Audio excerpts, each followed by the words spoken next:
show them how to do it. Shake your groove thing, yeah, yeah. What? Show them how to do it now. Show them how to do it now. Trevor showed them what he can do. Guys, Trevor on Periscope, they're saying, Trevor, do the shuffle. What is the shuffle? The shuffle. What is that? I don't know. The truffle shuffle? The truffle shuffle. You're right. Truffle shuffle. Is that what it is? Hello. That means they're calling me fat. No, that's not what. Is that what that means? Guys, you're watching The Morning Score live on Universal Broadcast Network with Erica and Trevor, your top of day fix for professional and for college sports and for gaming Periscopers. Thank you guys, as always, for tuning in and hanging out with us before the show.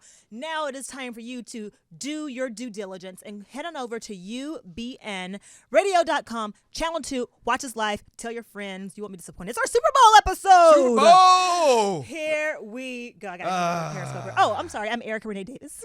You can find me on Snapchat, Periscope, Twitter, and on YouTube at Erica Renee D. And I'm Trevor Anthony, and you can find me at Trevor Anthony on Twitter. And giving out a shout out to my fiance as you get ready for Valentine's Day, which we're almost a week away. Yes, we are. Visit her at Estella Grace, but you can just go straight to the website, estellagrace.com, and pick up some lovely Valentine's Day gifts, such as heart-shaped, rose-smelling bath bombs. There you go. Have you guys been using those at your house? Oh, yeah. Oh. I started playing softball again, Erica, and I took a bath bomb last week. And God, sometimes you just got to treat yourself. You do? Look at you. Had a little glass of wine. I had some bubbles. Wait, so hold on. Is it Stella or Estella? Estella. Okay, so estellagrace.com. Check it out, guys. Yeah. Amy's stuff is fantastic. I know personally because, I just know. And make sure you follow The Morning Score on Twitter. Oh, I need to turn my phone off. Make sure you follow The Morning Score on Twitter at The Morning Score. And also follow us on Instagram at The Morning Score Show. And most importantly, follow us on YouTube, The Morning Score on YouTube. Hashtag TMS is the hashtag we use so that you guys can join our conversation and download this episode on iTunes, on Stitcher, on TuneIn. Tell your friends, all that good stuff. Yes, because we're awesome. That's right. Okay. Super Bowl biatches. Before we start. Title of the show, Super Bowl biatches. Trevor, before we go into our Super Bowl talk, as you guys already know, Trevor is a huge Cardinals fan. And his Cardinals got sorely disappointed, embarrassed, and I want to just take a moment to just let Trevor let his feelings out.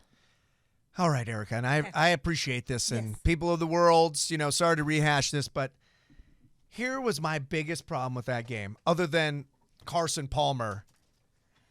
But when you watch that game, Cardinals down 17-0. Yes. Not that big of a deal in my opinion because they have such a high-octane offense. I'm like, okay, chill out a little bit. There'd been Palmer looked like shit from the get-go. He was missing guys, missing wide-open receivers. Down 17-0.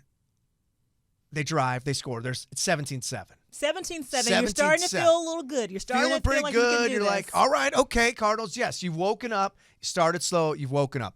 Then defense comes up huge, 3 and out. It's like, oh my God, here we go. Then the worst thing in the world happened, and this totally changed the game in my opinion. Carolina's punter shanks the punt. The ball's going to go out of bounds around the 50. Yep. Patrick Peterson tries to be a hero and catch the ball, and he fumbles, giving the Panthers the ball in midfield. And it was like, what the hell? At the very least, there's like 5 minutes left to go in this quarter. At the very least, you go in, worst case scenario, you go in down 17-7. Yeah. Not that bad. Maybe you go down 17-10. Hell, maybe you go down 17-14. Totally different game. I mean, the Cardinals have the momentum on their side. They just scored a 3 and out, ball on midfield. The Panthers maybe now reeling a little bit. Things totally change after that. However, Panthers go in, they score 24-7. Yes. A little deflated, but then here come the Cardinals.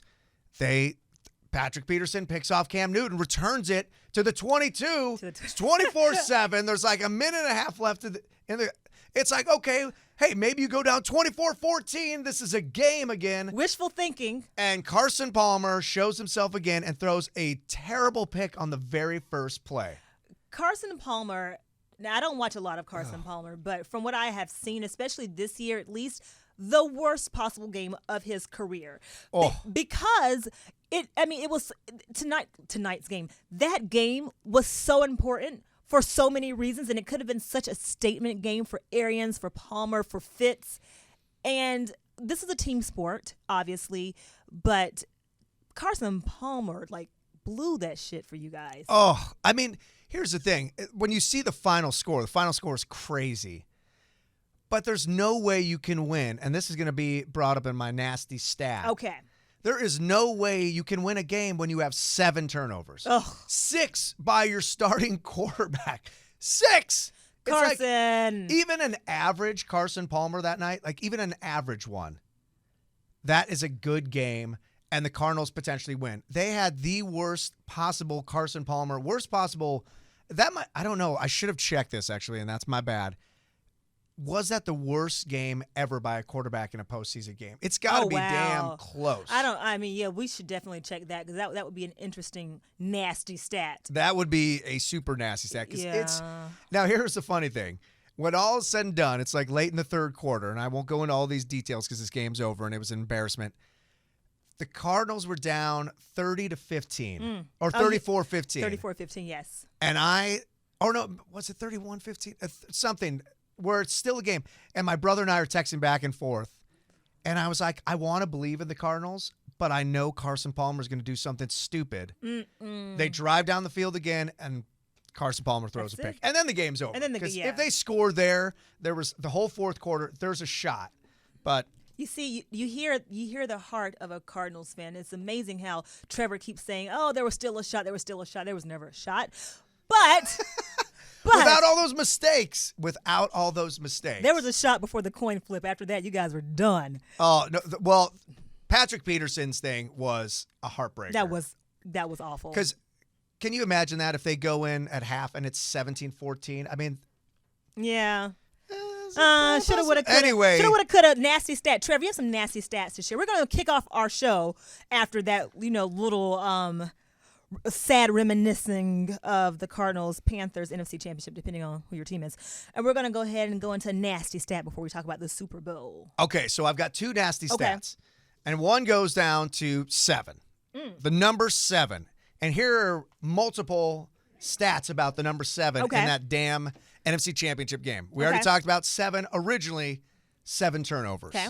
7 catches between Larry Fitzgerald and Michael Floyd. Oh, wow. Okay. 7 points in the first half by the second highest scoring offense in the NFL.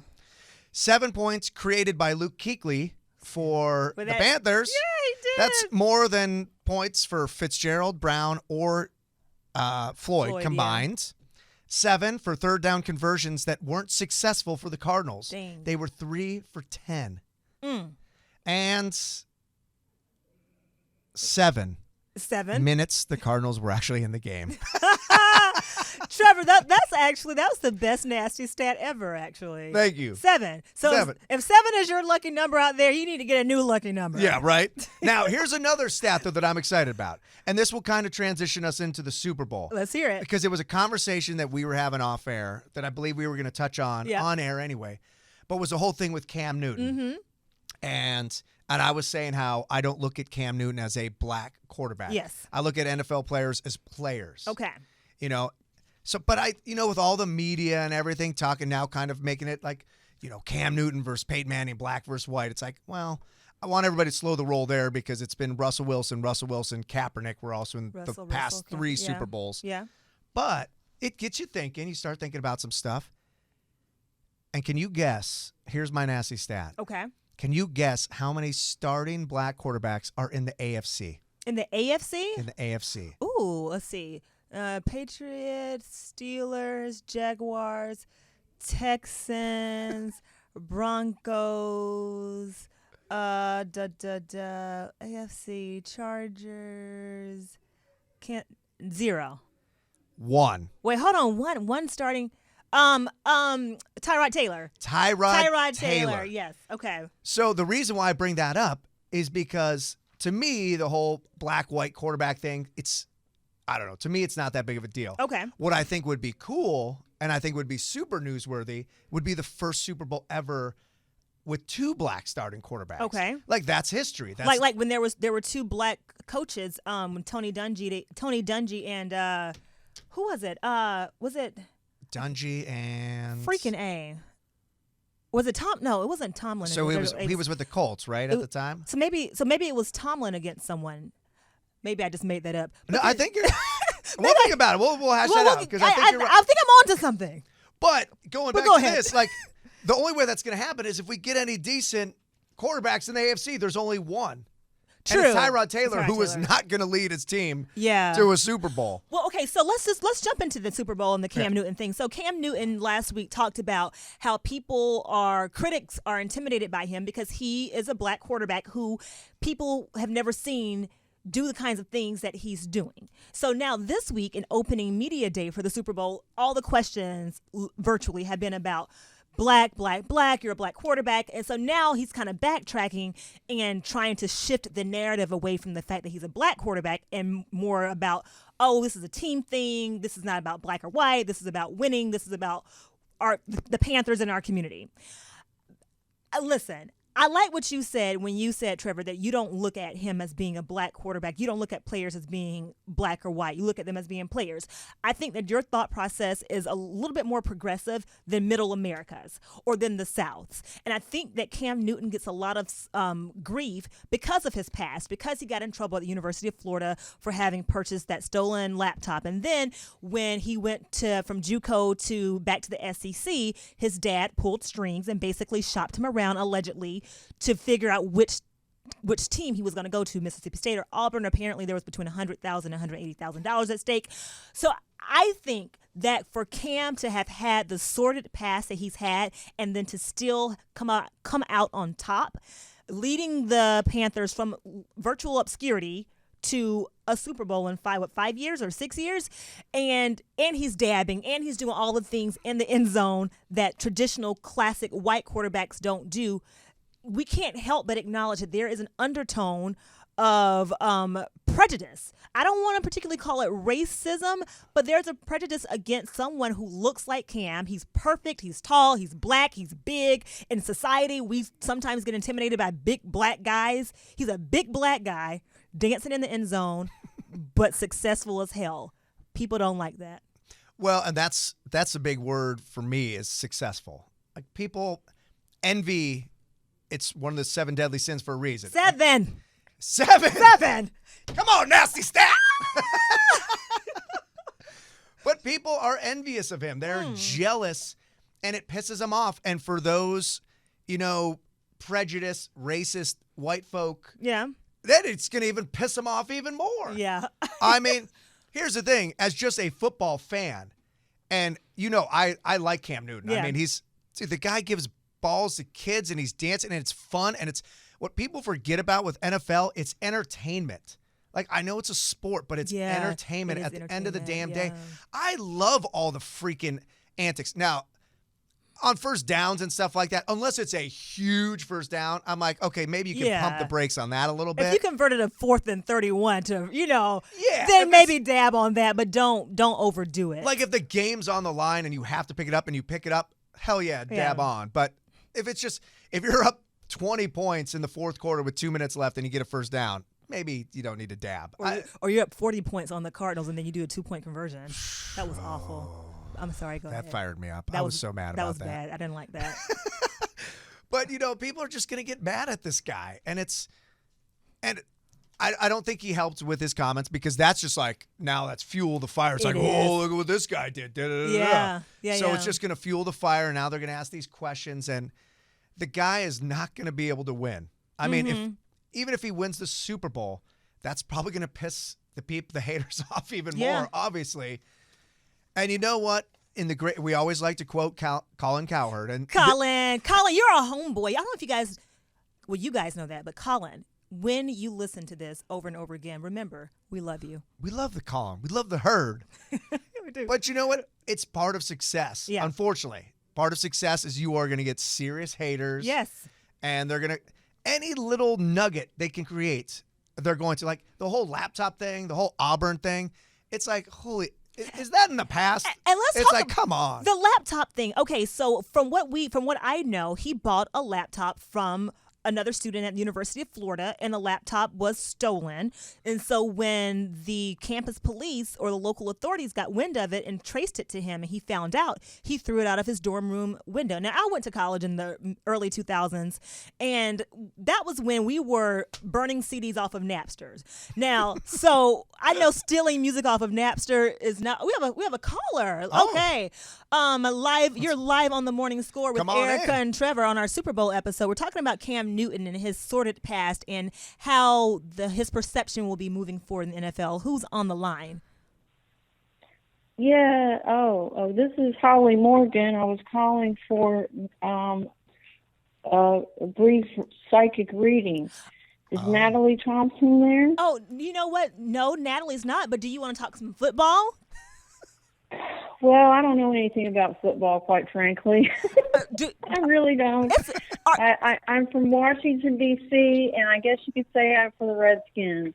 Are you going to watch the Super Bowl this weekend, though? Oh, sure. Have you ever been to National Harbor? No, I have not. Okay. No, I haven't. I live down in Manassas, so I'm not right in, D.C. But I do like living in this area. It's pretty nice. Well, we will make sure we get you connected to the right person. Okay, you have a good day. Thank you for calling in. Okay, thank you. Bye. Bye. Oops. So what were we talking about? It's Cam with Napster. And Oh, yeah. So I used to steal music off of Napster like we all did. Who didn't? And granted, stealing music off of Napster is not the equivalent of stealing or purchasing a stolen laptop from someone else. Stealing is stealing. Like, if you Bible beaters want to really, talk about interpreting the Bible literally, God says that no one sin is worse than the other. So while you guys are criticizing Cam for purchasing a stolen laptop, your kids are stealing music off of Napster and BearShare and having premarital sex. Okay. I mean, it's... Hey, and you know what? No, the craziest thing is the extremists are always the ones who are the most vocal, but they're always the craziest ones too. It's like, and I don't know if we want to go in this direction, but one thing that always drives me crazy is I'm just going to go with those extremists who are like so anti-abortion, but then they go up and blow up people in abortion clinics. It's like, well, you're against killing, but you just killed. Yeah. It's like, okay, so we don't need to make it a religious thing, but extremists are always crazy, and there's nothing you can ever say to them. So I guess what we are resolving is that the people who really dislike Cam are those who have extreme thoughts on what they think a quarterback is supposed to be, and he's not fitting that stereotype. Okay, let me ask you this. Is Cam Newton the face of the NFL moving forward? I definitely think he's one of them. Okay. For sure. I mean, the guy, he's a clean-cut dude. He dresses well, other than those pants. I don't know what the hell was going on. Can we pull up those $800 Versace pants that he wore when the Panthers landed? Look at those pants. I mean, he's 6'6", wearing they're essentially leggings. Yeah, I don't know what's going on. You didn't like them? I liked those in the 80s when I was skiing. Versace. I liked him. Not really, but whatever. I mean, they're fun. They're it shows fun. that he's got a personality. Yeah. So I can't. The only time I even dislike Cam is right now because he beat the Cardinals. Okay, let me ask you this. I don't know what I was going to ask you. Okay. So, I don't know if maybe I'll answer your question. Answer that question I didn't ask. So I will be cheering on the Broncos now. Okay. Because, and I have no affiliation with the Broncos, but I'm mad at the Panthers. Okay. I mean, normally I think if the Cardinals weren't an equation, I'd probably be cheering on the Panthers. But they just beat down my Cardinals, so I'm mad at them, so I'm going to go for the Broncos. Okay, so let's talk about the Broncos. Is this Peyton Manning's last hurrah? And I need to mention that in the past 24 hours, the story has broken. I don't know if it was Woj from Yahoo or Adam Schefter. I think it was Adam Schefter from ESPN who first broke the story that that the Rams are thinking about trying to secure Peyton as their quarterback for their first season in Los Angeles. And our best friend, Colin Cowherd, we have another caller? Oh. Trevor's just like, what? Yeah, isn't that crazy? So the first question is this, should this be Peyton's last hurrah? And the second thing I want to ask is, are the Rams delusional for making a move for Peyton, if that even is true? I think so, yeah. I mean, first of all, I honestly, truly believe this is Peyton's last game. Okay. You don't say stuff like that to Belichick and Brady after the game. Mike's picked him up saying that, hey, it's been an honor. It's been a lot of fun, these battles. And he's, Peyton's a smart guy. He's backtracking. He's like, hey, I could potentially play them 10 more times, but in the moment, I just wanted to let them know. It's like, just for Peyton's sake, in my opinion, I mean, this should be his last game. And the guy is beaten to hell. I heard a report where he's going to need a hip replacement down the road.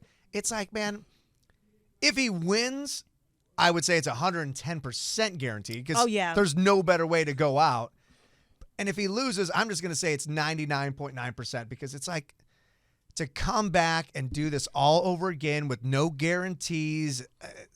It's stressful. Yeah, and the Rams. And, okay, so before we talk about that, and, well, that's not really even a conversation to have, the Rams. I mean, Peyton, them making a move for Peyton, if that's even true, I understand it because you don't want to come to L.A. with, was it Keenum or Nick Foles? Case Keenum or Nick Foles. Yeah. You want to either have a veteran, a proven, tried and true veteran who's a leader, who has a face, who has a name, who has a reputation to lead your franchise as you make your entrance into the Los Angeles media market. Or maybe you want to start your franchise off with someone young, sexy, and hot out of the draft. Either one. And Nick Foles and Case Keenum, neither of them fits either of those criteria. So if they're making a run at Peyton, I do understand it. But here's some facts for you, some nasty stats. Ooh, nasty stats. Peyton has thrown for 71,940 yards and 539 touchdowns in his career. He's the NFL's all-time leading passer. He's the NFL's all-time leading touchdown passer, obviously, and he leads the NFL in game-winning drives. He is also the only 5-time NFL MVP. And this is from the New York Daily News. I thought this was interesting. The Colts had a top 10 defense only in 2 of Manning's 13 seasons there. So essentially, what he did for the Colts, he did it single-armedly. He didn't. He didn't have a defense. I just want to throw that out there. But I agree. I think this should be Peyton's last hurrah. A lot of people will say that if you still can walk and talk and play, you should play, and that you have a right to get your money until the wheels fall off because NFL hard hits. You got to make your money while you can make your money. Right, hey, he's made his money though. He's made his money, and it will continue to do so because he's going to be an analyst somewhere. Yeah. He's going to continue with all his endorsements. Better pizza, Papa John's. Right. I mean, the guy. Hey, you have the right to do whatever you want. I'm just saying, for his sake, so that he can walk. I mean, he's no poor Derrick Rose who hurt his ankle and may not be able to walk upright when he's 60. It's like Peyton has been beat to hell. He has been. He is the walking wounded out there. He's made his money. Go be an analyst. Go be a coach. Go freaking just relax. But hey, if he wants to come back, it's crazy because what the Rams would have to pay him to be with them would probably be a little crazy. It would be crazy. And honestly, I think so. When Kobe decided to come back, I was very much against it. And all my NBA head friends, basketball friends, kept telling me, Erica, he has a right to come back. He's a right to a farewell tour. Yes, he does. But I think that once you, as a player, especially a legend like Kobe, a legend like Peyton Manning, once you can no longer positively impact your team's ability to win from week to week, once you can no longer positively advance your team's chances to have a deep playoff run, bow out gracefully. That's just what I think as a legend. Now, if you're some, role player who needs to make the extra money because your life after basketball or football is still up in the air, then keep on milking that franchise for all that you can milk it for. Totally agree. I mean, to me, this thing with Kobe, it's just kind of sad. It is. It's like the worst. He had 38 points last night, though, by the way. Yeah, he had a good game, and those are fun, but it's just a sad way to end. He's just limping out. Peyton could go out in a Super Bowl, which would be amazing. And by the way, if he does win, here's a little nasty stat. He will actually be one game above 500. He's 500 right now, his man. percentage of playoff wins. So if Okay. he wins, he's one game above. If he loses, he's one game below. Hashtag TMS Talk, you guys out there watching. Join the conversation on Twitter. So my last question about this. If Broncos lose Sunday, how will Peyton be remembered? He's, in my opinion, he's still going to be remembered as one of the greatest of all times. I mean, this guy. But not the greatest. I don't think he's the great. I will still say that Tom Brady is the greatest. Okay. I mean, the stats, the wins, the Super Bowls, you just can't compare the two. I mean, if Peyton wins this one, he does win 2. He's 2-2, so that he's 500 again. Mm-hmm. What's amazing about Peyton is just the fact that he's been to 4 Super Bowls with 4 different head coaches and brought 2 teams twice. I don't think that's ever happens for anybody. Teams, yeah. That's freaking impressive. I think he definitely is the first quarterback to make it to 4 Super Bowls with 4 different head coaches. Which is nuts. Yeah. I mean, so that once again, that guy is doing it. Obviously, this year he has an amazing defense. Yes. You know, even 2 years ago, his offense, like his arm wasn't messed up and he was insane. But now he's getting older. And when he was with the Colts, he was just awesome. He was. So Number there's no 18. way. And the stats that you just said, I mean, Yeah. he's got to go down as top 5, top 6, top 7. He'll be a surefire first ballot Hall of Famer. Oh, for sure. I mean, the only difference is, I think in the long run, nobody will care. They'll know that he was one of the greatest, and that's all that matters. Whether he was 1-3 in Super Bowls or 2-2, I think in the more near future, people are going to talk about it, be like, "Oh yeah, he was 1-3 in Super Bowls, couldn't win the big game." It's like, you can't ever tell me you didn't win the big game when you're at 4 different Super Bowls. Yeah. I mean, how do you say that about some? That means he won 4 AFC championships. True. Those are huge games. And those playoff games that he won to get there, I can't recall all of them, but those are huge games. I mean, I agree, but I think if he was playing in an era that was sans Belichick, sans Brady, we probably would be more forgiving. But Brady and Belichick have raised the bar so much that they have become the barometer. And if you get to the AFC Championship and then get to the Super Bowl, like what have you done compared to what Brady has done? I think that is the barometer against which we are judging Peyton oftentimes, and it's not particularly fair because they are both great and have strengths in their own rights, but Brady has set the bar. Let me ask you this before we go on to whatever we're talking about next, whatever that could be. Stay around to find out. Yeah. Reporters have been asking Peyton Manning about his alleged HGH use. The story came out a few months ago. Al Jazeera, the news source Al Jazeera, reported that Peyton Manning's wife, allegedly received HGH packages that she had in her name to give to Peyton Manning. The story died down. Now the Broncos are in the Super Bowl, and now it's become a story again.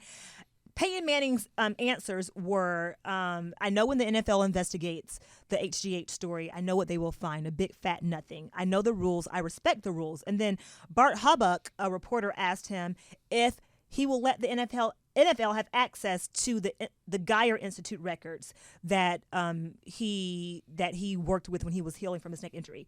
Peyton's answer was they can have whatever they want. Just to compare his attitude to Brady, since we're talking about Brady Peyton, Tom Brady's attitude during Deflategate was not this. I mean, he was like, "Oh, my phone! You need my phone? Then throw it out the window so you can't have access to my records." Oh, I can't help you with this. So I can say that as far as being the standard of class, like he personifies class. He personifies. I guess he's kind of conservative, but he's what middle America wants. He's what middle. Oh, he's like. Absolutely what middle America You know wants. what I'm saying? Like, Tom Brady's sexy and he's a winner, but Peyton Manning's like, look at my records. You can have whatever you want. I'm clean. And then Tom Brady's like, dude, my phone is in the trash. Yeah, it's Peyton, and who knows? I don't know. I highly doubt he used it. I mean, I don't know. I mean, just knowing who kind of he is. And the thing that's, to me, which is disrespectful, is this reporter basically gets word that HGH is being sent to his wife and then makes up, oh, it's probably going to Peyton. Yeah. Nobody knows if it's going to Peyton. Like, people could order all sorts of crap. Like, my fiance could order stuff that I don't even know about, and it's going to her. It's not for me. And what if she is ordering HGH? Like, maybe she has something that she's trying to handle, and then it's just disrespectful to her to Yeah. make this a story. Like, I get it. Some reporter, Al Jazeera USA is going under. They want to make a name for themselves, but Didn't they officially go under? I believe so. Yeah, Al Jazeera. See, this is what you get for messing with Peyton Manning. Right? You lose. Try to make us, you lose, sir. Good day. So I think I don't know. I feel bad if we're invading her privacy because maybe she's got something to deal with. Maybe she's got some feminine issues that HGH Right? helps out with. I don't know. I mean, come on. I don't know. Leave the girl alone. Hashtag TMS Talk. Join the conversation on Twitter.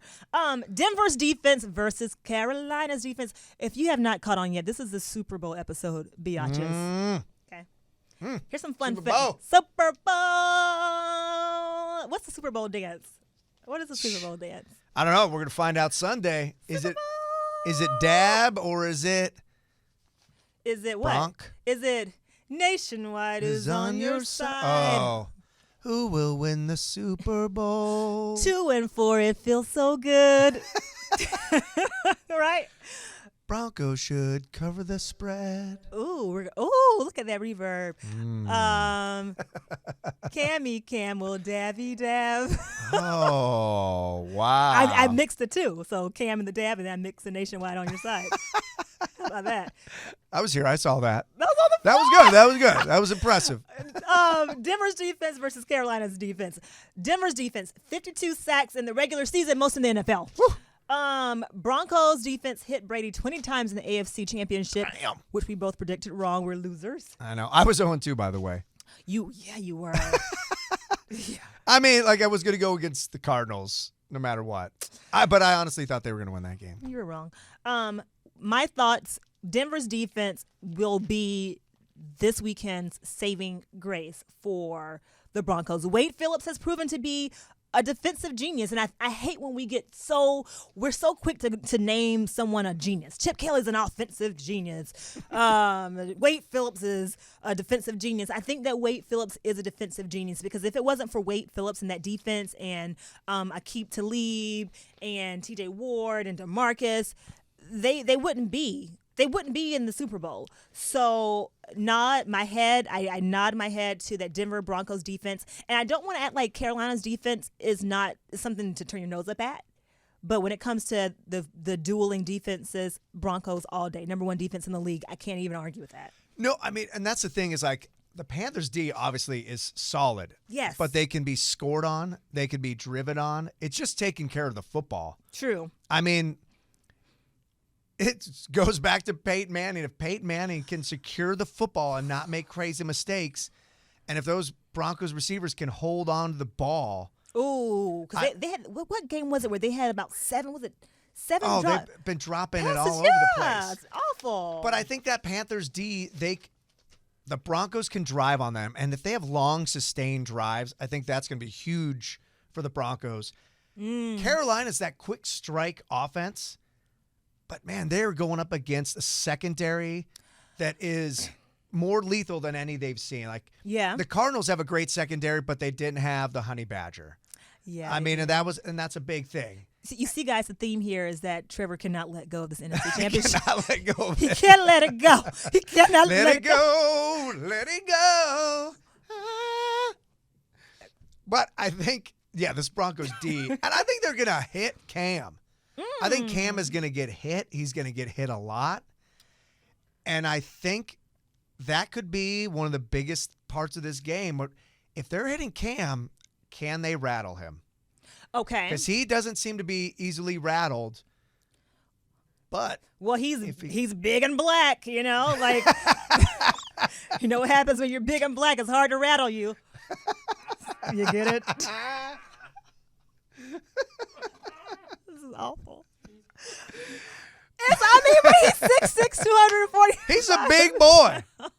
I don't want to tackle that mofo. You know what I'm saying? So even if they can get to him, hitting Cam is not going to be the same as hitting, I don't know, Tom Brady. Well, he's like somebody that I read mentioned it. He's a quicker Ben Roethlisberger. Yes. I mean, it's it's a great comparison. He is a quicker Ben Roethlisberger. Let's talk about Carolina's defense for just a quick second. Luke Kuechly obviously scored on you guys last game, had a touchdown, pick 6. Thomas Davis has been a tremendous asset to that defense for 10 years now. Thomas Davis, classmate, go dog, sick him. But he has a broken arm. So I think that Thomas Davis is the anchor of that defense. Him with the broken arm, how badly will that, what kind of adverse effect will that have on Carolina's D? I think it could be substantial. I mean, he has a broken arm, and he's had 2 weeks. It's not even close to healed. I mean, they're going to bandage the hell out of that thing. And that adrenaline. And he's going to need some shots. He's going to need some shots. Shot. Everybody.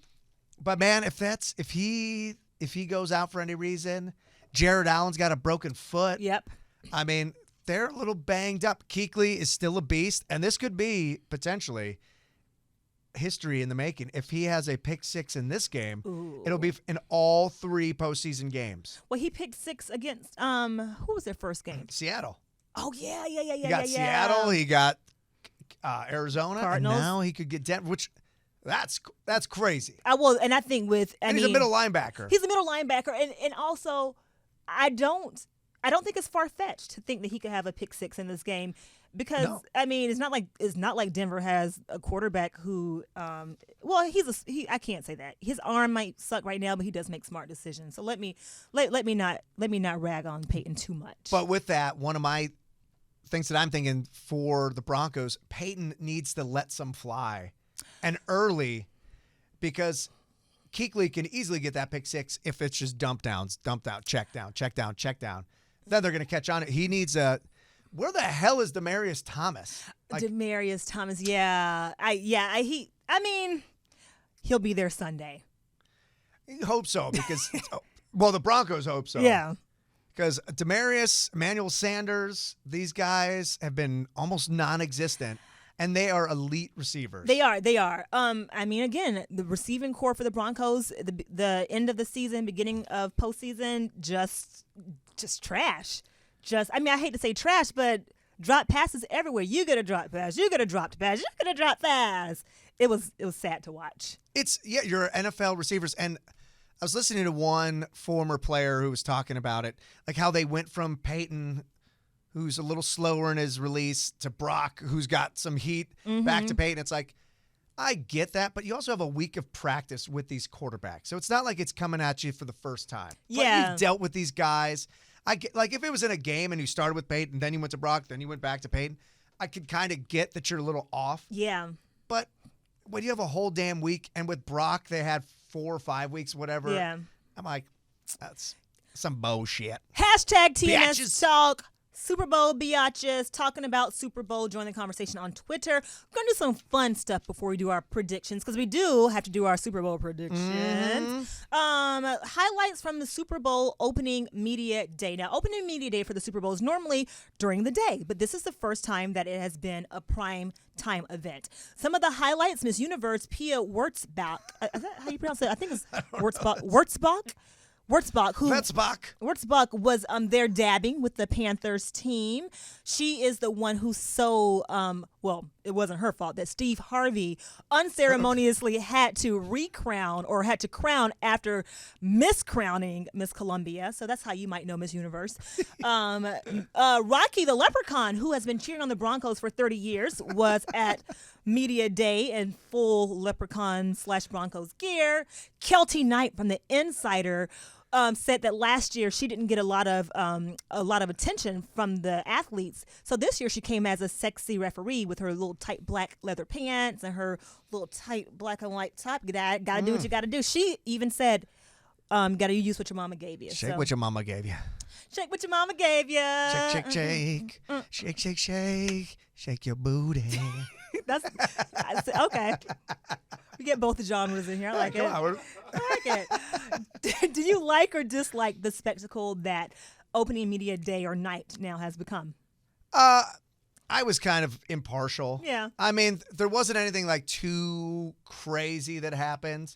I mean, Josh Norman wearing the wrestling mask was just bizarre. That was cute. That was just weird. One thing that I I like and I dislike.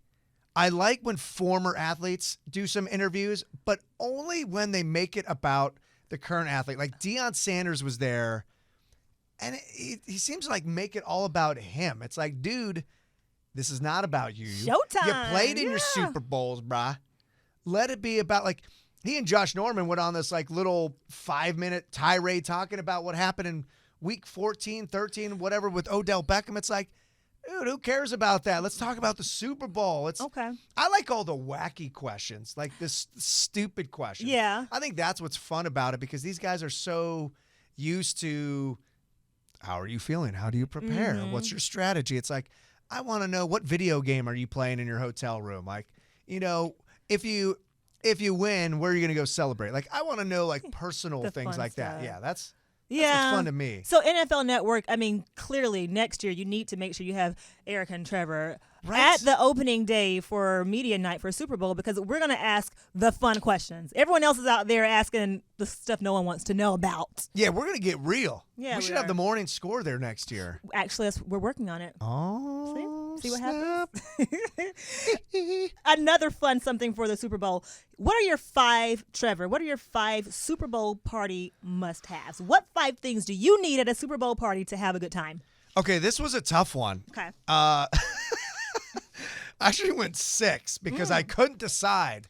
He's a rule breaker. First of all, during the Super Bowl, I have to have beer. Okay. Okay, but I strategize my beer.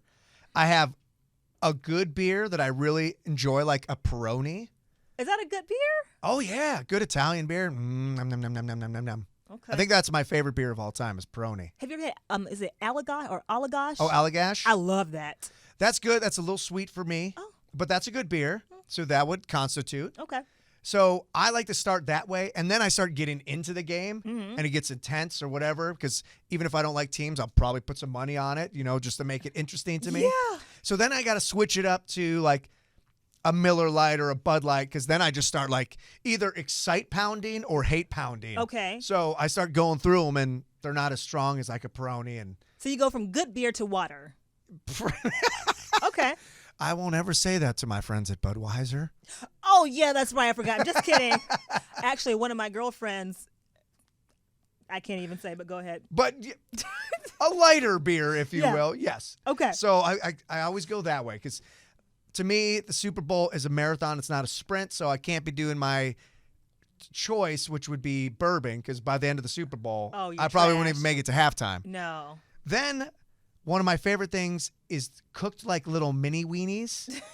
I love those things when they just dump them and you like boil. I don't know how Amy does them really well. My buddy Dustin. Okay. When I was in college, my roommates and I always had the Super Bowl party. It was always at our place. And the only rule is we would bring the keg.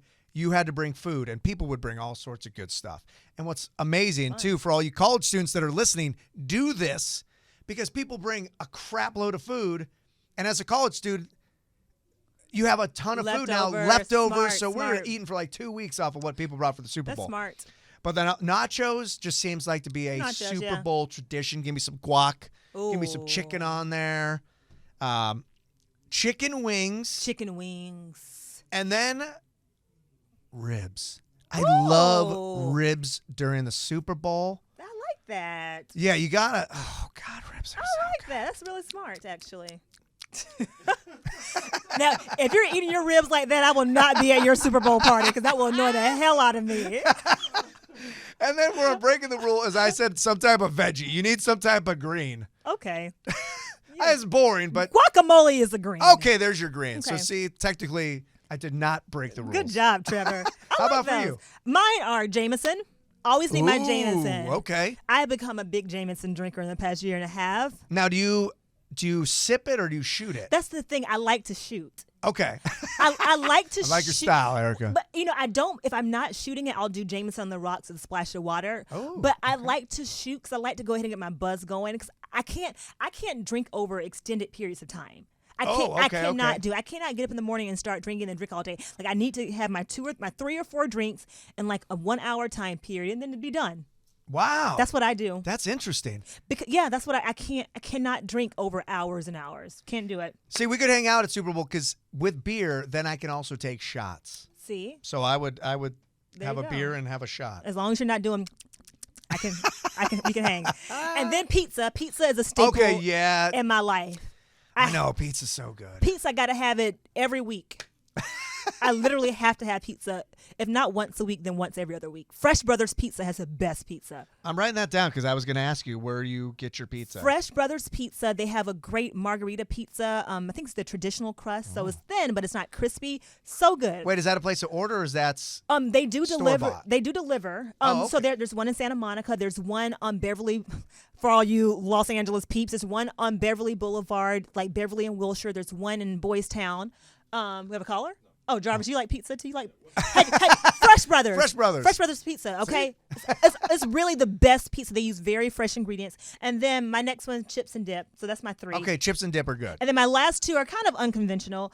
The 4th thing that I need for a Super Bowl party to have or not have for me to enjoy it is people who do not shut the hell up during the game. Like, I don't mind getting into it and cheering, but I want to see what's going on. I want to hear what's going on, which is why I sometimes don't like going to watch like Georgia football. We have another caller. Okay. Oh. Hey, you are live on the Morning Score with Erica and Trevor. We're talking about the 5 things you have to have at a Super Bowl party to have a good time. Who we got? Hello. Okay. We got Keith from LA. Hi, what's up? What are the 5 things that you have to have at a Super Bowl party? Alcohol, Alcohol. friends, and a comfortable couch. A comfortable couch. Oh, that's a good call. A comfortable couch. Very good That's call. really important. What kind of alcohol do you have to have? Well, hold on. It's not live, but anyway, I want to really, I want to say that you guys are doing a great job. Oh, thank you. And I want to also speak on the fact that I disagree with you guys about Kobe Bryant. Wait a okay. second. Wait. What about Kobe? Well, I just want to say this, that, hold on, let me mute it because I'm looking at you guys online. It's not matching up the same. But anyway, I want to disagree with you guys about Kobe Bryant. That, as a basketball fan and then somebody that's been playing basketball his whole life, I enjoy Kobe Bryant. And, it's a good example, last night. I watched the Lakers because of Kobe. And you guys got to understand that, basketball is a business. And, Kobe's on the Lakers to sell tickets at this point now and to be appreciated for what he's done in the past. So he deserves every bit of money that he's getting and more because what he's done in the past. And he's still a great guy. Like, it'd be like the same as, watching Prince, and performing right now. It's like he can do no wrong. As somebody that loves to play basketball and appreciate the game, Kobe Bryant is a god, so you want to see him play no matter if he's looking bad, but you got to know that, in a couple of games he may play well like he did last night. So he's still a great, and I disagree with you guys about saying that Kobe Bryant is, he should retire, What? Do you have a question? Because I have a question too. No, go ahead. Now, are you more of a Kobe fan or a Lakers fan? Or both? I'm a Kobe fan. Kobe fan. Okay, because as a if I were, and I'm not a Lakers fan, if I were, hey, I'm with you, man. Kobe will go down as one of the greatest of all time. He's amazing. But you mentioned a business for the Lakers. To me, this is really bad business because your team is terrible, and they're not really working the rookies. They're not working these young guys to make, because they've got some potential studs on this team. Yeah. And they're not really seeing how they are because it's the Kobe show for a year. And I've just never seen this before. Yeah, I'll just say this. Like I said, they have to sell tickets. Could you imagine the Lakers without Kobe Bryant? Like, they're going to be horrible anyway. The decision the people that they picked up. Like, I don't can imagine if the Lakers didn't have Kobe Bryant to match the losing they've been doing. So, it's Kobe Bryant's still a bright spot on this team. Even though they've been losing, we still want to watch Kobe Bryant. We still want to watch the Lakers play. If Kobe Bryant is not on their team for this last year, who cares about the Lakers winning, about the Lakers? Because to be honest, the people that they have, they're not going to be good anyway, especially in the West. If they was in the East, maybe they'll be okay. But in the West, they just don't have enough they don't have enough talent to be even worthy of anything. I don't care if Kobe Bryant was playing at a high level. Like, they still don't have enough to beat the top teams in the West. Anyway, they probably still wouldn't make the playoffs. With the people that they have. So we pissed off Keith from L.A., but we have to let you go because we only have 5 more minutes and we got to finish our Super Bowl. Thank you for calling in. Yeah, right, no problem. Y'all take it easy. Hey, and that was a great call, in my opinion. I love that. And, there's some things that I can agree with because Kobe, I guess you deserve it, and he is selling tickets. But it's the Lakers. Like, they've already sold out season tickets. Yeah. It would just be empty seats. We'll see next year. Then I could actually afford to go. I know. We'll see next year. One more thing, Super Bowl related. Last thing I want to say is I hate people who say I'm here for the commercials and the halftime show. I cannot have that at my Super Bowl party. I'm with you. Really quickly, 5 more minutes. Keys to success for each team. Broncos, go fast. We got to wrap up soon. All right, I'm going to say for the Broncos, they need to start fast. They cannot let the Panthers start fast. They need to beat up Cam. They need to hit him as much as possible. And they need to take some shots downfield to loosen up the Panthers' D. Okay. For the Panthers, I think vice versa. They need to start fast once again because the Broncos aren't a catch-up team. They need to create turnovers, which they're really good at. Yep. And those wide receivers need to make plays like they did in the NFC Championship game. Okay, for the Broncos, I say that pass rush that thwarted Brady's hopes of getting to another Super Bowl has to be firing on all cylinders. Peyton, I think, needs to, make decision-making, make smart decision-making where his arm is going to fail him. No ill-advised throws down into double coverage. No trying to thread the needle. Keep it conservative. Those are my keys to success for the Broncos. Panthers. Oh, shoot. For the Panthers. Oh, I did my Panthers. Oh, you did your okay. Sorry. Okay, so keys to success, I think, for the Panthers. Cam Newton had 10 rushing touchdowns during the regular season. He's big. He's mobile. Sunday, be big, be mobile. He is going to try to run up the middle, when he can, and he's the kind of person who can do it because he's like a tight end. And all that flipping into the end zone to, secure the touchdown when it looks like a touchdown won't happen. Do that, but do it safely. So be your dual threat and depend on your offense, Carolina, because your offense, Carolina, is to your organization what the Denver Broncos defense is to theirs. So, predictions, real fast. Okay, my prediction, and I love this. This is what I want. This is what I hope happens, and I'm just going to say that this is what's going to happen. There's going to be about 3 minutes left of the game. Okay. Broncos are going to be down 23-17. Peyton Manning is going to have the opportunity to drive his team down one last time to win a Super Bowl, go out in glory. The Broncos will end up winning 24-23. 24-23. I'm going to say that it's going to be close. Carolina is not going to do to the Broncos what they did to the Seahawks and not what they did to the Cardinals either because the Broncos defense will not allow it. But the ultimate score, Panthers 31, Broncos 27. Cam gets his first ring. Peyton Manning goes out, not winning his second Super Bowl, but at least appearing in one. So basically, we're both saying to put money on the Broncos. Yeah, that's right, because I think right now the spread is 5.5, I think. Yeah. So take the Broncos if you're thinking about the points with the spread. And if we're wrong, oh well, sorry. I'm Erica Renee Davis. You can find me on Snapchat, Periscope, Twitter, Instagram, and on YouTube at Erica Renee D. And I'm Trevor Anthony. You can find me on Twitter at Trevor Anthony. And make sure, once again, get those Valentine's Day gifts at Estella Grace. Amazing prices, incredible. Be creative this Valentine's Day. Don't be the average schmo. Don't be that person. And don't be the average person and don't tune in to us. 2 weeks from now, we will do a post-Super Bowl recap. And make sure you stay tuned to all things The Morning Score. On Twitter at The Morning Score, on Instagram at The Morning Score Show, YouTube, The Morning Score on YouTube. Tune in, iTunes, Stitcher, Facebook. Share with your friends. See if we were right. See if we were wrong. 2 weeks from now, we'll see you. Super Bowl, biatches.